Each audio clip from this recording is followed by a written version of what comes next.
آج ہم ایک ایسی اردو لوک کہانی سنیں گے جو جادو، تبدیلی اور غیر متوقع نتائج سے بھری ہوئی ہے۔ یہ کہانی ہے ایک لوہار کے بیٹے کی، جس کا ایک بے باک مطالبہ اسے ایک ناقابل یقین سفر پر لے جاتا ہے۔ تو آئیے اس دلچسپ داستان میں کھو جاتے ہیں۔ کہانی شروع ہوتی ہے ایک چھوٹے سے گاؤں سے، جہاں ایک لوہار کا بیٹا رہتا ہے۔ ایک دن وہ اپنے باپ سے ایک ایسی چیز بنواتا ہے جو سب کچھ بدل دیتی ہے، ایک تیز دھار چھری۔ اور جیسے ہی وہ چھری اس کے ہاتھ میں آتی ہے نا، اس کا رویہ وہ بالکل بدل جاتا ہے اور وہ اپنے ہی باپ کے لیے خطرہ بن جاتا ہے۔ اور پھر وہ اپنے باپ کے سامنے کھڑا ہو کر کہتا ہے، ابا، شہزادی کا رشتہ مانگو ورنہ یہ چھری تمہاری جان لے لے گی۔ یہی وہ لمحہ ہے جو پوری کہانی کو ایک نیا موڑ دیتا ہے۔ اب سوچئے اس غریب لوہار کا حال۔ ایک طرف اپنا ہی بیٹا جان کا دشمن بنا کھڑا تھا اور دوسری طرف بادشاہ کے غضب کا خوف۔ تو لوہار نے ایک فیصلہ کیا۔ اس نے سوچا، اپنے ہی بیٹے کے ہاتھوں گمنامی میں مرنے سے تو بہتر ہے کہ بادشاہ کے دربار میں قسمت آزمائی جائے۔ پھر کیا تھا، اس نے اپنی ساری ہمت اکٹھی کی اور سیدھا پہنچ گیا شاہی دربار اور بادشاہ کے سامنے اپنے بیٹے کے لیے شہزادی کا ہاتھ مانگ لیا۔ بادشاہ تو یہ سنتے ہی غصے سے لال پیلا ہو گیا۔ اس نے فوراً حکم دیا، اس کی گردن اڑا دو۔ لیکن وہیں پر تھا اس کا عقل مند وزیر۔ وزیر نے بادشاہ کو روکا اور ایک بہت ہی زبردست مشورہ دیا۔ اس نے کہا، اسے مارنے کی بجائے کیوں نہ اسے ایک ایسا کام دیا جائے جو وہ کبھی کر ہی نہ سکے۔ اور وہ کام کیا تھا؟ کام یہ تھا کہ لڑکے کو کچھ ایسا کر دکھانا ہوگا جو آج سے پہلے نہ کسی نے دیکھا ہو، نہ سنا ہو اور نہ ہی کیا ہو۔ یہ وزیر کی بہت چالاک چال تھی۔ اس نے سارا بوجھ لوہار سے ہٹا کر سیدھا اس کے بیٹے کے کندھوں پر ڈال دیا۔ اب باپ بیٹے کے پاس گاؤں چھوڑنے کے علاوہ کوئی چارہ نہیں تھا۔ ایک ایسے سفر پر نکلنا تھا جس کی منزل کا کوئی پتہ نہیں تھا۔ اور ان کا یہ سفر انہیں لے گیا ایک گہرے پراسرار جنگل میں۔ یہاں ان کا سامنا ایسی مخلوقات اور ایسے واقعات سے ہوا جن کا انہوں نے کبھی تصور بھی نہیں کیا تھا۔ وہ قدم قدم پر ایک نئی اور جادوئی دنیا میں داخل ہو رہے تھے۔ ذرا تصور کریں، ان کی پہلی ملاقات ایک ایسے آدمی سے ہوئی جو اپنی ہی ٹانگ سے نکلتی آگ پر پکوڑے تل رہا تھا۔ کتنا عجیب منظر ہوگا، ہے نا؟ جب لوہار نے اس سے درخواست کی کہ میرے بیٹے کو شاگرد بنا لو، تو اس نے آگے اپنے استاد کی طرف اشارہ کر دیا۔ وہ تھوڑا اور آگے گئے تو ایک اور حیرت ان کی منتظر تھی۔ اب کی بار ایک شخص اپنی ایڑی سے نکلتی آگ پر جلیبیاں تیار کر رہا تھا۔ یہ دوسرا معجزہ دیکھ کر انہیں یقین ہو گیا کہ وہ صحیح راستے پر ہیں۔ اس نے بھی انہیں آگے اپنے استاد کے پاس ہی بھیج دیا۔ اور آخرکار وہ اس استاد جادوگر تک پہنچ ہی گئے۔ وہ بھی اپنے پیر سے نکلتی آگ پر گڑ تیار کر رہا تھا۔ لوہار نے جب اپنی پوری کہانی سنائی تو وہ جادوگر لڑکے کو شاگردی میں رکھنے کے لیے مان تو گیا، لیکن کیا یہ اتنا سیدھا تھا؟ نہیں، یہ شاگردی کی شروعات نہیں تھی، یہ تو ایک خوفناک جال تھا۔ جادوگر نے لڑکے کو پکڑا اور ایک اندھیرے کمرے میں بند کر دیا، ایک ایسا کمرہ جو انسانی ہڈیوں سے بھرا ہوا تھا، اور اسے وہیں مرنے کے لیے چھوڑ دیا۔ لیکن لڑکے نے ہمت نہیں ہاری۔ اس نے ایک ہڈی اٹھائی اور دیوار کھودنا شروع کر دی، اور کھودتے کھودتے وہ پہنچا برابر والے کمرے میں۔ اور وہاں کون تھا؟ جادوگر کی اپنی بیٹی، ایک خوبصورت اور اپنے باپ سے بھی کہیں زیادہ طاقتور جادوگرنی۔ وہی اس کی اصل استاد بنی۔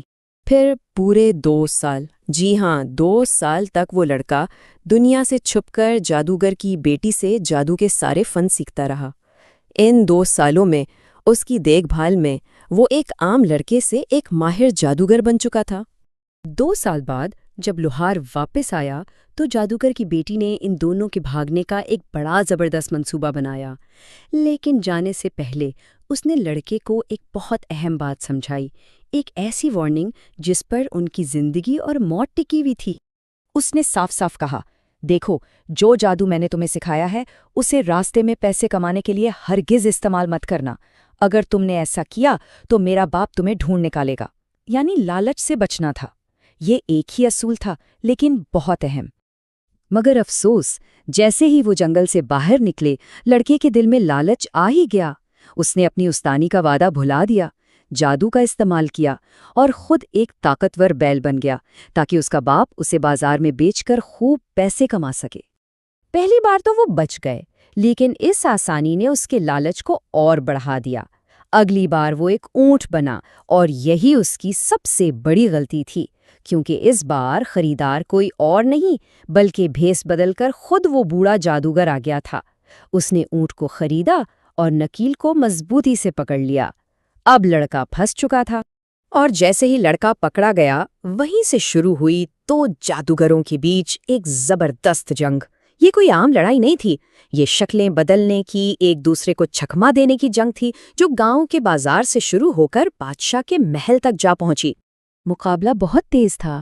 لڑکا اپنی جان بچانے کے لیے کبوتر بنا اور اڑ گیا تو جادوگر فوراً ایک باز بن کر اس کے پیچھے جھپٹا۔ اس سے پہلے کہ باز اسے پکڑتا، کبوتر نے غوطہ لگایا اور ایک گاؤں کی لڑکی کی انگلی میں ایک خوبصورت انگوٹھی بن کر چھپ گیا۔ لیکن جادوگر نے ہار نہیں مانی۔ یہ بھاگ دوڑ انہیں سیدھا اسی بادشاہ کے دربار میں لے آئی جہاں سے یہ سارا قصہ شروع ہوا تھا۔ اب بچنے کے لیے لڑکے نے ایک اور چال چلی اور وہ بادشاہ کے تاج میں سونے کا ایک باریک تار بن گیا۔ یہ لڑکے کا آخری اور سب سے ہوشیار داؤ تھا۔ جیسے ہی جادوگر نے بادشاہ سے وہ تار مانگا، وہ تار تسبیح کے دانوں کی طرح ٹوٹ کر پورے فرش پر بکھر گیا۔ جادوگر لالچ میں اندھا ہو چکا تھا، وہ فوراً ایک مرغا بنا تاکہ سارے دانے چگ لے، اور بس یہی اس کی سب سے بڑی غلطی تھی، کیونکہ جو آخری دانہ بچا تھا وہ پلک جھپکتے ہی ایک پھرتیلی بلی بن گیا، اور اس سے پہلے کہ کوئی کچھ سمجھ پاتا، بلی نے مرغے کو دبوچ لیا، اور اسی کے ساتھ اس شریر جادوگر کا قصہ ہمیشہ کے لیے تمام ہو گیا۔ لڑکے نے سب کے سامنے، پورے دربار کے سامنے اپنی طاقت اور عقل کا ثبوت دے دیا تھا، ایک ایسا کارنامہ کرنے کے بعد جو واقعی آج تک کسی نے نہیں دیکھا تھا۔ لڑکا اپنی اصلی شکل میں واپس آیا اور سیدھا حیران کھڑے بادشاہ سے مخاطب ہوا۔ اس نے بادشاہ کو اس کا وعدہ یاد دلایا، اور ظاہر ہے اس بار بادشاہ کے پاس انکار کرنے کی کوئی وجہ نہیں تھی۔ تو لوہار کے بیٹے کی شادی شہزادی سے ہوئی، اور صرف یہی نہیں، وہ بادشاہ کا جانشین بھی بنا اور اسے وہ پوری سلطنت مل گئی جس کا اس نے شاید کبھی خواب بھی نہیں دیکھا تھا۔ تو اس نے اپنی منزل تو حاصل کر لی، طاقت اور ذہانت سے ایک پوری سلطنت جیت لی۔ لیکن یہاں ایک سوال پیدا ہوتا ہے، ایک ایسا شخص جس کے سفر کی شروعات ہی اپنے باپ کو دی گئی ایک دھمکی سے ہوئی ہو، کیا وہ واقعی ایک اچھا اور انصاف پسند حکمران بن سکتا ہے؟ جب کامیابی کی بنیاد ہی لالچ اور خوف پر رکھی گئی ہو تو اس کا انجام کیا ہوتا ہے؟